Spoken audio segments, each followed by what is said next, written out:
نبی صلی اللہ علیہ وسلم کو یہ کہہ کر مخاطب کیا کہ او کملی والے. یہ خطاب سورہ مزمل میں بھی ہوا اور سورہ مدثر میں بھی ہوا. مزمل اور مدثر کے معنی ملتے جلتے ہیں. اوپر سے جو چیز اوڑھی جاتی ہے وہ چادر ہو یا کمبل ہو اس کو دسار کہتے ہیں، زمال کہتے ہیں. اور حضور صلی اللہ علیہ وسلم جب پہلی وحی غار حرا میں اتری تھی اس کا جو زبردست اثر پڑا تھا، اس سے آپ کی طبیعت اتنی متاثر ہوئی تھی کہ لگتا تھا کہ جیسے دل پر اٹیک ہو گیا اور بری طرح سے دل دھڑک رہا ہے، پسینے سے شرابور ہو گئے.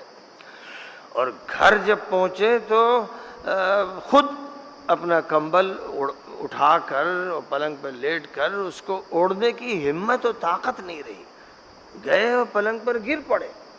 اور حضرت خدیجہ رضی اللہ تعالی عنہا سے یہ فرمایا کہ مجھے کمبل اڑا دو. اور کمبل اڑانے کی بھی ضرورت اس لیے پڑی کہ لرزہ طاری ہو گیا، کپ کپی اور جوڑی کی کیفیت پیدا ہو گئی تھی. تو یہ جو کیفیت تھی کہ آپ لیٹے ہیں، اور قرآن اس لیے نہیں اتارا گیا کہ نبی بیمار ہو جائیں اور ان کا دل دھڑکنے لگے اور وہ پریشان ہو جائیں اور پھر وہ آرام کرنے لگے. اس لیے قرآن تھوڑی اتارا گیا تھا.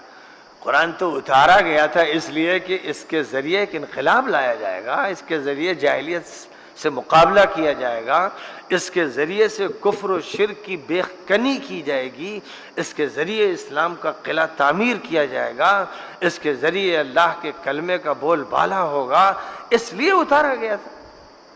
مکہ مکرمہ ہی میں جو صورتیں نازل ہوئیں انہی میں سے ایک سورہ طٰہٰ کہلاتی ہے، جس میں فرمایا گیا طٰہٰ ما انزلنا علیک القرآن لتشقى الا تذکرة لمن یخشی. اے طٰہٰ، ہم نے قرآن تم پر اس لیے نہیں اتارا ہے کہ تم مصیبت میں پڑ جاؤ، پریشان ہو جاؤ، اس لیے نہیں اتارا ہے، بلکہ اس کو نصیحت نامہ بنایا گیا ہے ان تمام لوگوں کے لیے جن کے دلوں میں خشیت ہے. تو لہذا حضور صلی اللہ علیہ وسلم پر جو اثر پڑا یہ وقتی اثر تھا، اور یہ جسمانی اثر تھا. جسم ہل کے رہ گیا تھا، دل دھڑکنے لگا تھا، پسینے سے شرابور ہو گئے تھے اور جا کر گھر پہ لیٹ گئے تھے اور کمبل اوڑھ لیا تھا. اس لیے مخاطب کرنے کا جو انداز ہے اس میں ایک تلمیح بھی ہے، اس حالت کی طرف اشارہ بھی ہے، اور اللہ کی طرف سے اس میں پیار بھی ہے، اس میں محبت بھی ہے، اور جس مشن کے لیے تیار کیا جانا ہے اس مشن کی طرف توجہ دلانا بھی مقصود ہے. فرمایا کہ یا ایھا المزمل قم اللیل الا قلیلا نصفہ او انقص منہ قلیلا او زد علیہ ورتل القرآن ترتیلا.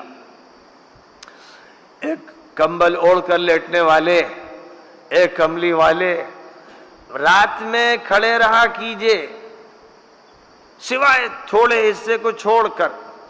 آدھی رات یا اس سے کچھ کم کر دیں یا اس پر اضافہ کر دیں اور قرآن ٹھہر ٹھہر کر پڑھیں. اب اس سے یہ اشارہ ملتا ہے کہ اس سے پہلے کئی صورتیں نازل ہو چکی تھیں، اچھا خاصا قرآن اتر چکا تھا، ورنہ آدھی رات تک کیا پڑھیں گے. بھائی 6 آیتیں سورۃ العلق کی ہوئیں، اور اگر شمار کر لیا جائے کہ سورۃ القلم نازل ہوئی تو یہ تو 3 منٹ میں پڑھ لیا جائے گا. تو وہ آدھی رات تک کیا کریں گے، پھر اسی کو دہرانا ہے کیا.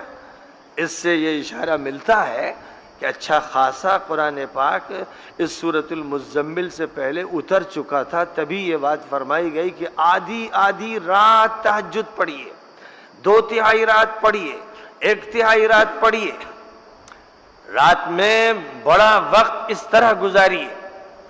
اب جو خود بوجھل ہے اور وحی کا جس پر اتنا زبردست اثر پڑا ہے اور جو جا کر لیٹ گیا ہے، اس سے کہا جا رہا ہے کہ لیٹیے مت، اٹھیے، عبادت میں لگ جائیے، نماز ادا کیجئے، تہجد پڑھیے، قرآن کی تلاوت کیجئے، ٹھہر ٹھہر کر پڑھیے، ترتیل کا حق ادا کیجئے.